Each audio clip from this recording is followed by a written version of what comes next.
Just an hour ago, the United States has launched airstrikes in Syria, targeting facilities used by an Iranian militia group, which is calling itself the um, Guardians of the Blood Brigade, or in the Arabic, the Saraya al-Dia al-Dam. This group, just a month, about 2 weeks ago, was responsible for the attack on a U.S. military base in northern Iraq, which was a base in Kurdish northern Iraq.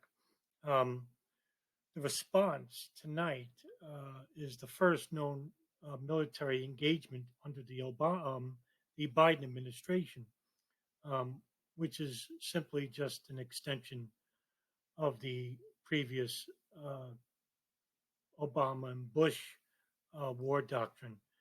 Um, the Shiite militia groups are the ones who are helping the Syrian government in trying to repel the Wahhabi Sunni jihadist groups like Dar al Islam, the Islamic State. Uh, these jihadist groups are the ones who are primarily at war with the Assad government, who previously had been backed and trained under the Obama administration, led by the CIA under Operation Timber Sycamore, which was ended in 2017 under then U.S. President Donald Trump, but not to make Trump seem as if he was anti war. Trump was actually one of the prime facilitators of aggression toward Iran when he assassinated Qasem Soleimani, famed Iranian military commander. And one of the primary reasons the Islamic State was decimated in Damascus was because of Soleimani's aggression toward the jihadist groups. Now, what can we make out of this tonight? Well, we can make that no matter who's president of the United States, whether it's a Democrat or Republican, one thing is consistently clear: the War Department will continue to be led by the Pentagon and the Foreign Lobby Institutes of the Gulf and Israel itself. The agendas are quite clear: destabilization of these enemies of Saudi Arabia and Israel, using the United States military as the primary force to get rid of these preconceived enemies. The legacy media has already drawn their line in the sand.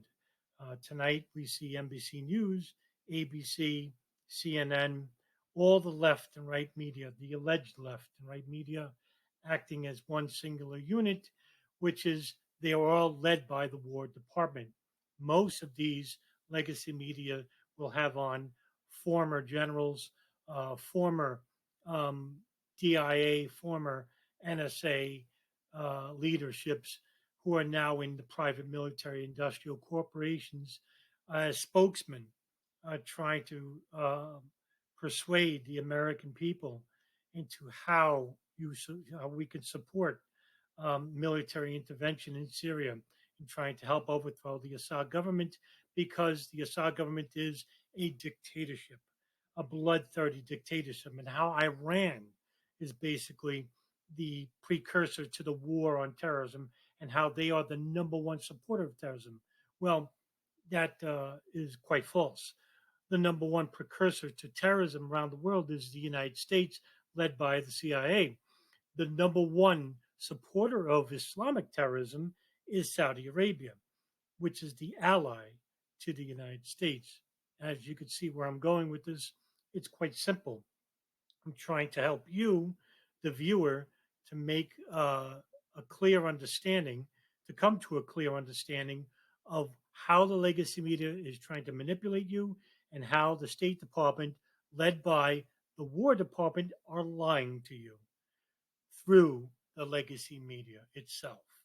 Um, this is just basically um, the United States trying to make sense of an incoming war with not just Syria, but Iran itself, because that's the ultimate enemy. to not just the United States, but also to its coalition partners and the Saudi Arabian Israeli foreign lobby interests. And so, what I'm trying to tell you here and now is that don't be persuaded or fooled otherwise into thinking that this is basically um, a war on terrorism. There is no war on terrorism anymore. This is a war based on lies, based on falsehoods, in the hopes that you, the gullible public, will fall entrapment to it. Um, we should be acting as one singular unit as a people in against this condemnation, this fabrication into an agreement in supporting this war. We should be not supporting any intervention in the Middle East. Why we're in Syria in the first place, if we're not fighting the Islamic State, but instead trying to repel the Assad government, well, then we went there on the false pretenses of the war on terrorism. Um, we were supporting these groups because they were at war with the Assad government. Um, Same thing in Libya. We were supporting these jihadist factions in repelling Muammar Gaddafi. Well, Muammar Gaddafi is now dead. And Libya is now an open slave market to Sunni jihadist groups. Um, Same could be said in Iraq. Iraq was a country that was led under the Hussein government, which was a Ba'athist secular government. Um, Look at it now. Same thing for Afghanistan. Yemen, which is basically the largest human rights violation in the world, supported by the United States, giving billions of dollars of military aid to the biggest and largest supporters of Islamic terrorism in the world, Saudi Arabia. Um, they haven't modernized in the slightest. Uh, they are still led by uh, their Wahhabi ghoul imams, supporters of Saudi terrorism in the world. Um, so, what are we doing here?